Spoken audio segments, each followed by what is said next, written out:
Ina, podcast.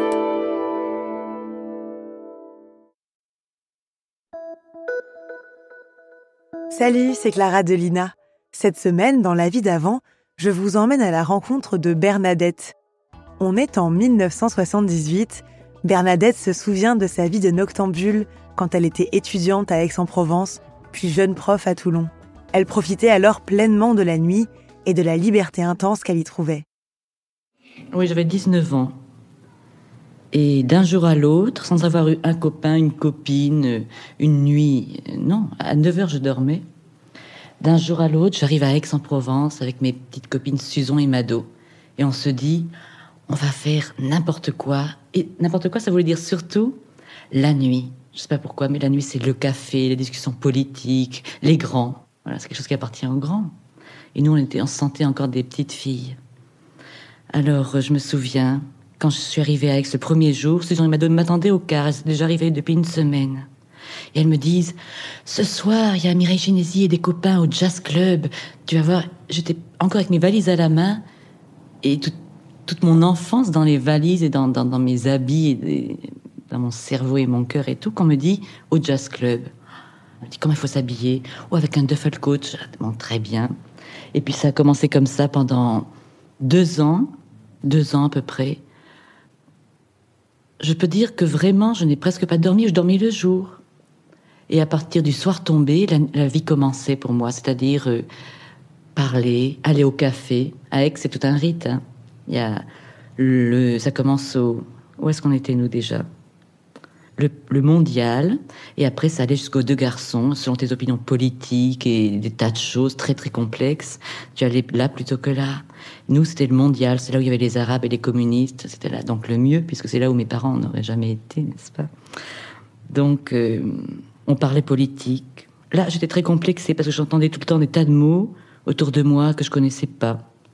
La nuit, c'était les gens intelligents qui vivaient intensément, cérébralement, et qui te disaient UEC, stalinien, révisionniste, AG, UNEF, etc. Et moi, je faisais semblant de savoir et je savais pas.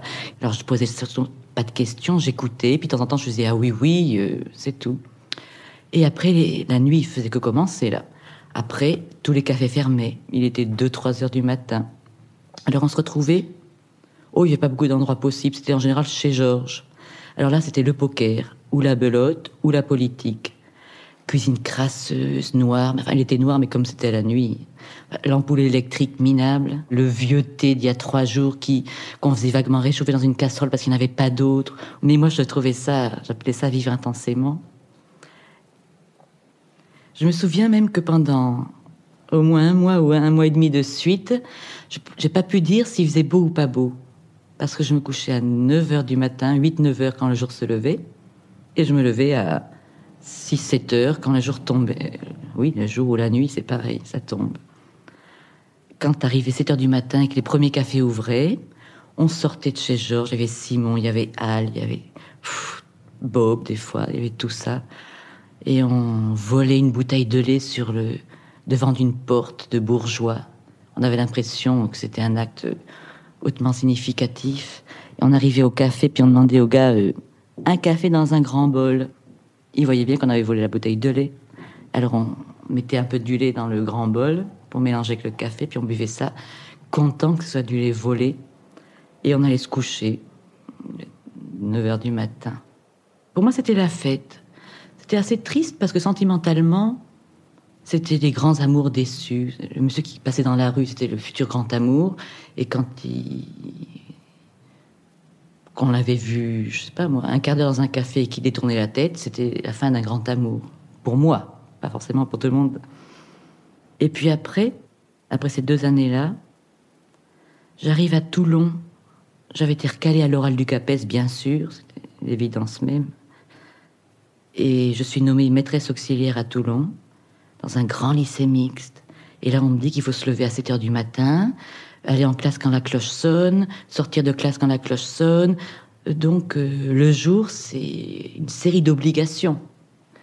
Par contre, quand la nuit tombe, je suis libre. Libre, mais absolument solitaire. Et je ne sais pas pourquoi, Toulon, c'était une ville vraiment que je n'aimais pas du tout. Mais quand j'irais dans Toulon, et ça, je faisais ça tous les soirs, je me retrouvais à tous les coups dans le café, non, pas dans le café, dans le quartier des marins et des prostituées, et des gangsters, la petite semaine de Toulon. Vraiment un quartier où les flics arrivaient vraiment 3 par 3 ou 4 par 4 parce qu'ils avaient peur. Eh bien, moi, absolument inconsciente, tous les soirs, je m'y retrouvais et je atterrissais à minuit dans un bar de prostituées, donc, qui était plus ou moins désert à minuit. Il devait fonctionner plutôt dans la journée, j'ai l'impression. Sur le coup de 10 heures, il se vidait. Et vers 11 heures, oui, 11 heures minuit, mais 11 heures déjà, des fois, je venais prendre un café là. Je me souviens de la bonne femme.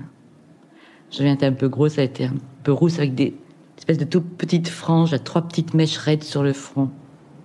Et elle me racontait qu'elle avait une petite fille à la campagne. Et des fois, elle me disait, mais il fait froid, vous n'êtes pas assez couverte, ou bien la bonne mère. Et pourtant, c'était une pute. Et alors, on se parlait, mais vraiment de très peu de choses. Je, même pas si elle a su que j'étais professeur. Des fois, elle me demandait, mais vous êtes toute seule ici, vous draguez, vous... Je disais non, je devais vraiment avoir l'air quand même un peu paumée parce que n'osais pas me poser trop de questions. Bon, ça a duré aussi 1 an. Et j'avoue que pour moi, la nuit était bien plus rassurante à cette époque-là, bon, que le jour. Le jour, c'était ce qu'il faut faire à telle heure, puis telle heure, puis telle heure, être propre, se laver, mettre des habits comme ci, pas comme ça, enfin... Et puis parler à personne, sinon j'aurais 1 kilo de patates. C'était vraiment rien. La nuit non plus, je parlais à personne, mais au moins gérer tranquillement, quoi. C'est vrai que la nuit, c'est un moment où tu peux faire ce que tu veux, où c'est pas compartimenté le temps.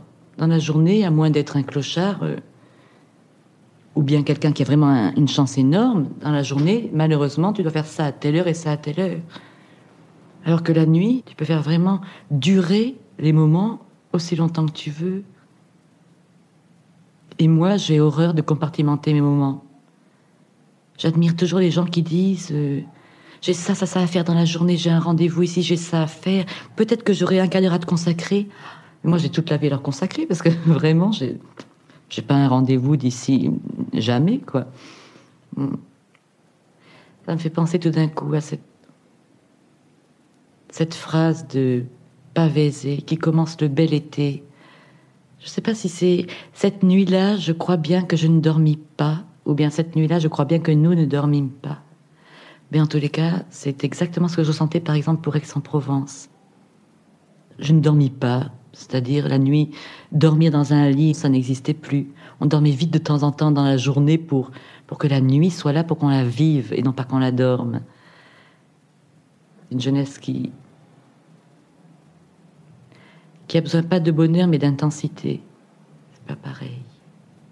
J'aime bien. Si vous voulez faire pleinement l'expérience de la nuit, n'oubliez pas de laisser votre smartphone à la maison. Voilà, c'est la fin de cet épisode de La vie d'avant, produit par Lina. N'hésitez pas à nous mettre 5 étoiles s'il vous a plu, et abonnez-vous pour ne louper aucun épisode sur votre plateforme d'écoute préférée. On se retrouve la semaine prochaine pour un nouvel épisode de La vie d'avant.